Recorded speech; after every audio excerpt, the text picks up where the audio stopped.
Yeah, I think Donald Trump is going to be wiping off some of the dust from his face this morning because Kamala is going to get a bounce out of this. It has been a very strong week for Democrats, starting on Monday, both with President Biden, but former President Barack Obama, Michelle Obama. All of this has come at the right moment. It's come in the right way. And I think Donald Trump has not been able to offer an effective counter narrative. He's not been able to take down Harris. It'll be interesting to see on September 10th when the two debate. But Harris is a strong debater. Kamala Harris has promised a new way forward as she set out her case to be the next president of the United States. Speaking at the finale of the Democratic Convention in Chicago, she reached out beyond her supporters there to the wider American public. Kamala Harris strongly criticised the stance taken by Donald Trump and the Republican Party.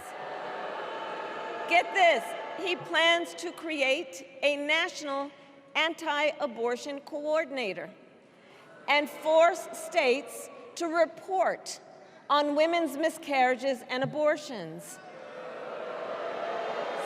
Simply put, they are out of their minds.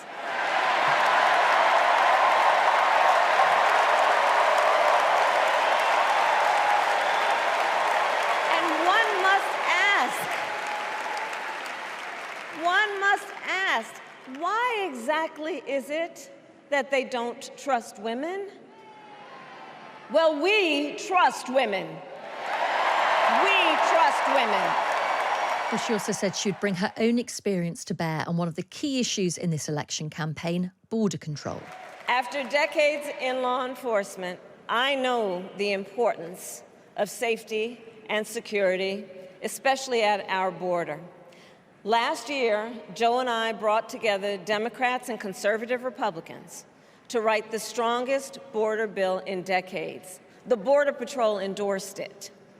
But Donald Trump believes a border deal would hurt his campaign.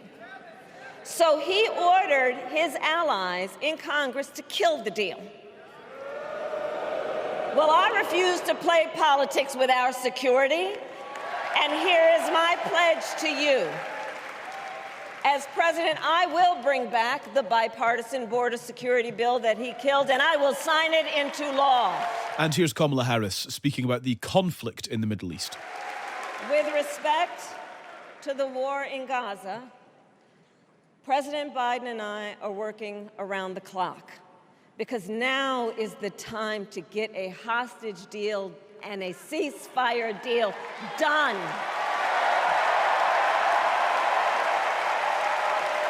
And let me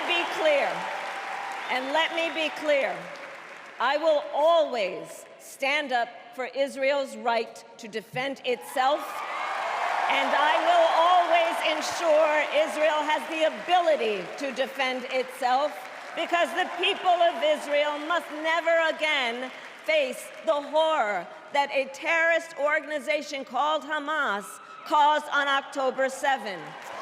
Well, last night was, of course, a key moment in Kamala Harris's campaign, which is just weeks old, of course, after President Biden withdrew. So how did she do? Let's speak to Bruen, who is former White House Global Engagement Director under President Obama. Good morning to you, Brett. Good to be with you. So what was your assessment? Clearly very popular in the convention centre, lots of cheering, sea of balloons, ticker tape, everyone delighted there. What did you make of it? Yeah, it's interesting. I was just watching a focus group that CNN did, and they had about 10 voters there who were undecided. And 9 of them, just after that speech, said they are voting for Kamala Harris. I think it speaks to the power of what we saw last night. I was hoping that she would just get over the bar. It would, build on the momentum that we have seen over the last few weeks, the last few days. But she actually went far beyond that. And I think last night was a momentous moment for her, for the Democratic Party, and quite frankly, for our country.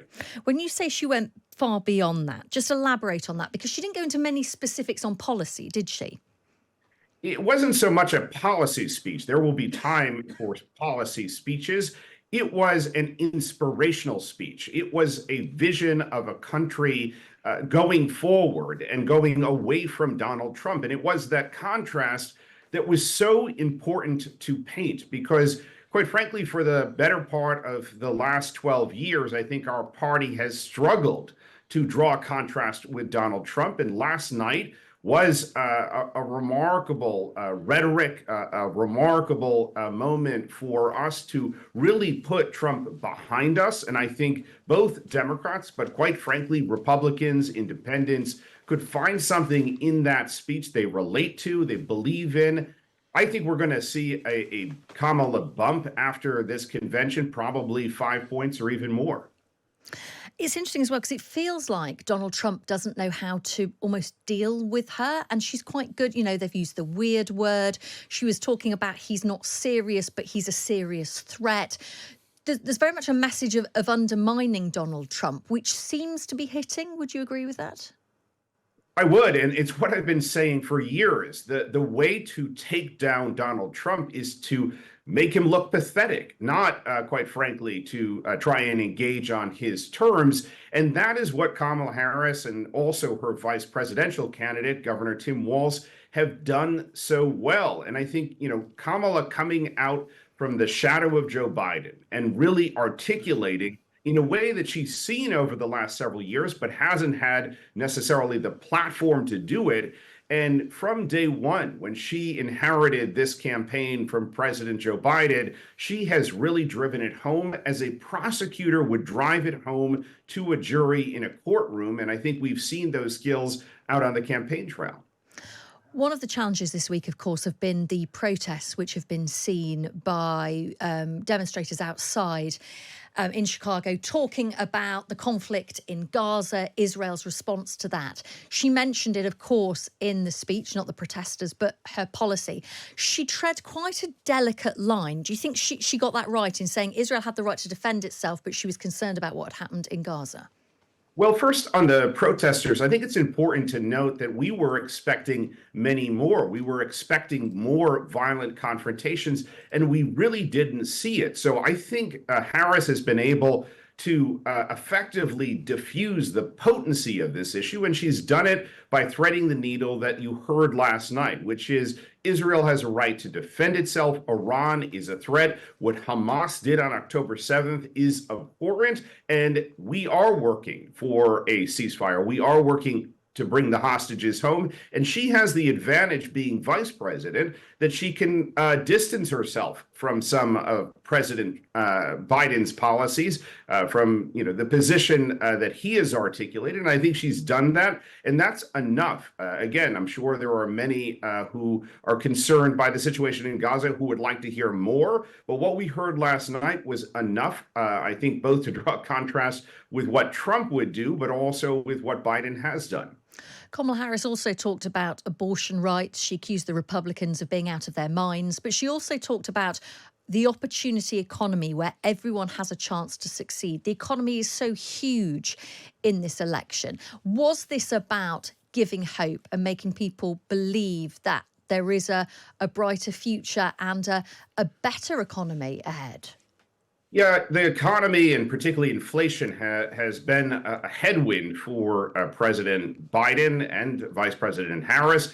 I think some of the things we heard last night were important. Yes, she talked about labor and she talked about the need to stand up for working Americans. But she also, and this was something that stood out for me, talked about giving capital to entrepreneurs, supporting small businesses. Those are things, and I do believe that, especially for a British audience, that Kamala Harris will not be, quite frankly, as a populist a leader as Biden has been. I think she will have more pro-business stance. I think she will effectively balance what are the needs of workers with what the needs of business and the economy overall would be. And, it's important to bear in mind that Harris came up both as a prosecutor in Los Angeles, then an attorney general, then a senator, all of those positions. She was a relatively moderate figure, and I think that's how she will govern.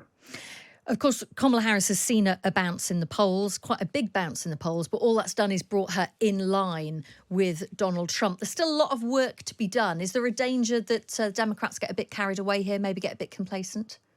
Yeah, I think Donald Trump is going to be wiping off some of the dust from his face this morning because Kamala is going to get a bounce out of this. It has been a very strong week for Democrats, starting on Monday, both with President Biden, but former President Barack Obama, Michelle Obama. All of this has come at the right moment. It's come in the right way. And I think Donald Trump has not been able to offer an effective counter narrative. He's not been able to take down Harris. It'll be interesting to see on September 10th when the two debate. But Harris is a strong debater, and we saw some of that in the primary she had against then candidate Biden. I think candidate Trump is going to face a furious array of prosecutorial tactics, and he is going to struggle with that. Brett, it's really good to speak to you this morning. Thank you for your time. Sure thing. That is Brett Bruen, former White House Global Engagement Director under Barack Obama.